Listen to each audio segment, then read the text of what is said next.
और खबरों में आगे बढ़ते हैं। उज्जैन से बड़ी खबर के साथ सीएम डॉक्टर मोहन यादव का एक्सक्लूसिव सिंहस्थ 2028 पर उन्होंने बंसल न्यूज से खास बातचीत की।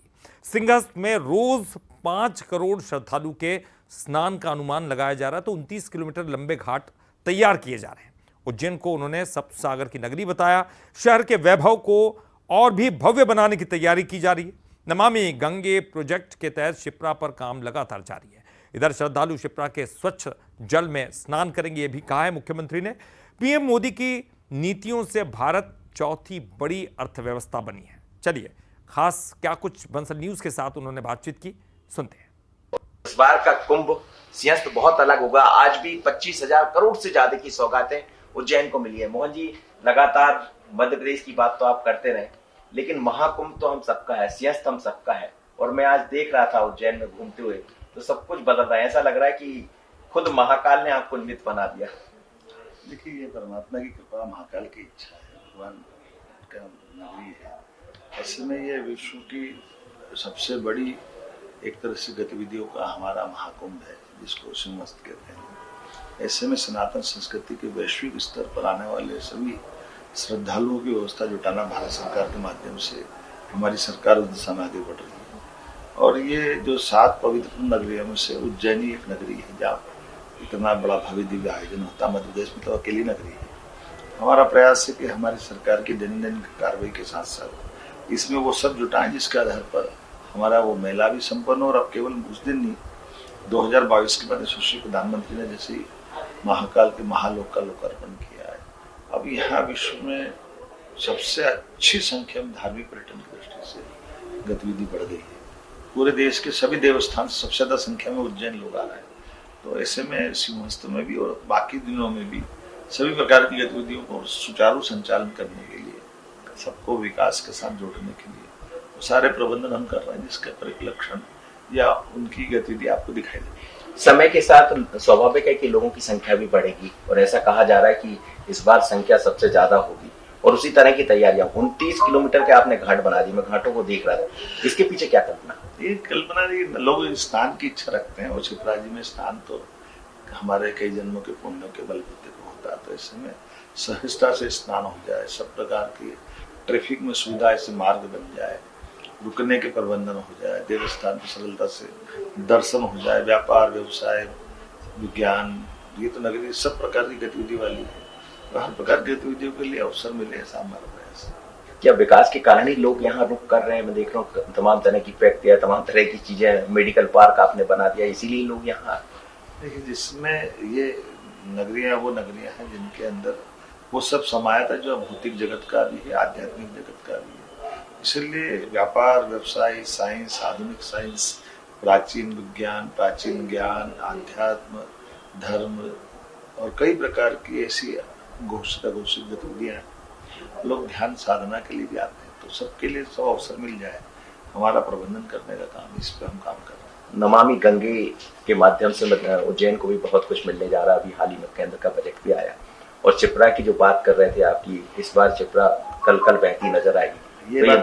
ये बात सही कि शिप्रा के जल से शिप्रा स्नान है, और इसलिए शिप्रा के जल को संरक्षित करने का ये वैश्विक स्तर का बड़ा मुद्दा है। जब एक नदी का, खान नदी का हम गंदा पानी उधर डाउन स्ट्रीम में गंभीर में ले जाएंगे, ताकि किसानों को लोग उपलब्ध हो और सरलता से बाकी विकास की गतिविधि में काम चले, जल में स्नान सरलता से हो जाए, आचमन अच्छे से हो जाए। और छिपरा के जल से छिपरा के स्नान करने का 1980 के बाद पहली बार ऐसा अवसर आएगा।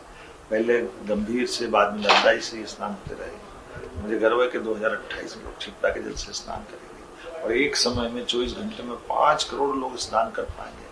इसलिए लगभग 30 किलोमीटर के घाट बनाए जा रहे हैं। केंद्र सरकार, खासकर प्रधानमंत्री मोदी भी बहुत, ऐसा लग रहा है कि उज्जैन को वो भी एक अलग नजरिए से देख रहा है। आपकी लगातार केंद्रीय तमाम सारे विकास के मुद्दों पर तमाम सारे नेताओं से मुलाकात हो रही है, तो ये माने कि उज्जैन मध्य प्रदेश का एक अलग तरह का नगर होगा इस कुंभ के बाद। ये बात सही है कि माननीय प्रधानमंत्री के मार्गदर्शन में हम लोग काम कर रहे हैं। इसलिए भारत सरकार रेलवे, आकाशवाणी, दूरसंचार सभी प्रकार के वित्तीय मदद भी करी। नमामि गंगे से उन्होंने बड़े पैमाने पर घाट की और हमारे नदी जोड़ो अभियान की बड़ी राशि उन्होंने दी है। और यही कारण है कि हमारा प्रदेश बाकी व्यवस्थाओं को जुटाकर भी हमने कहा धन की कोई कमी आने वाली नहीं है, क्योंकि प्रदेश की गरिमा का सवाल है। हमारी सरकार के लिए ये चुनौती भी है और हम सुव्यवस्था जुटाने में सफल भी हैं। वो कौन सा तरीका है जिसमें धन की कमी नहीं आ रही? कांग्रेस तो चिल्लाती रहती है कि धन नहीं है, धन यहाँ से ला रहे वहां से ला रहे, लेकिन ला कहाँ से रहे इतना धन? देखिए, धन के लिए मन की जरूरत होती है और मन अच्छा हो तो मन चंगा तो कटौती में गंगा। हम अगर भगवान उस काल से समझने वाले भी हैं कि व्यवस्थाओं को सुचारू रूप से चलाया जाए, सतर्क निगाह से रखा जाए, तो सुप्रबंधन के बलबूते पर धन की कभी कमी नहीं आती। और आज के समय में तो बिल्कुल नहीं। माननीय प्रधानमंत्री 10-11 साल में दिखा दिया कि देश आज चौथी अर्थव्यवस्था से तीसरी तरफ जा रहा है, अन्यथा भारत का नंबर क्या था आपके सामने ही। तो सुप्रबंधन पे, ठीक प्रकार के टैक्स कलेक्शन से और अच्छी नीतियों के बलबूते पर सरकार सभी प्रकार का प्रबंधन करने में सफल होती है। धन का कोई तकलीफ नहीं। मेरा एक अंतिम सवाल आपसे है, क्योंकि कृषि वर्ष के रूप में आप मना रहे हैं और जहां हम उज्जैन में बैठे हैं आज वन मेला और जगह जगह वन मेला जैसी, फिर एक कैबिनेट कृषि की बालाघाट में भी होने जा रही, ये माने कि ये कृषि का वर्ष का असर उज्जैन में भी उसी तरह होगा कुंभ? निश्चित रूप से कृषि वर्ष का लाभ किसानों के, किसान के कल्याण के लिए, और न केवल किसान के मत्स्य पालन से लेकर के सभी प्रकार के फल फूल सब्जी और सब चीजों की प्रबंधन जुटाने के लिए हमारी सरकार किसानों के जीवन में आय बढ़ाने के लिए किसान कल्याण वर्ष मना रही है। और ये प्रधानमंत्री की उस भावना के अनुसार है, जब उन्हें किसान, महिला, युवा, गरीब चारों की बेहतरी की कल्पना की तो देश अपने आप आगे बढ़ जाएगा। हमने इन चारों के पिलर्स बना करके एक वर्ष के रूप में डेवलप किया है। इसलिए किसान कल्याण वर्ष बना करके हम, जब हमने नक्सलवादी जैसी एक बड़ी दुर्दांत दुखद अध्याय को समाप्त किया है, तो ऐसे में बालाघाट सहित मंडला, बालाघाट, डिंडोरी, ऐसा हमारा महापुरुष का ये पूरा आदिवासी अंचल जो किसानों के लिए बहुत अच्छे ढंग से खेती के लायक माहौल है, मानवता की कृपा है। तो हमने कहा कि ये लाल सलाम को आखिरी सलाम करने के बाद विकास का परचम खेती किसानी के माध्यम से भी होना चाहिए, इसलिए किसान कैबिनेट कर लेंगे। इस बार का बजट कैसे आने वाला? अद्भुत रहने वाला, सब कुछ समाहित। क्या श्री देखिए, डॉक्टर मोहन यादव मध्य प्रदेश की मुख्यमंत्री है और लगातार विकास की दृष्टि से उज्जैन में तमाम तरह के काम दिखाई दे रहे हैं, लेकिन एक अलग भाव कहते हैं कि जब मन चंगा तो कटौती में गंगा, यानी आपका मन अच्छा है तो सब कुछ आसान हो जाता है। और उज्जैन में जब आप देखेंगे तो वो सब कुछ नजर आ रहा है। आशीष खरे के साथ मनोज सैनी, बंसल न्यूज, उज्जैन।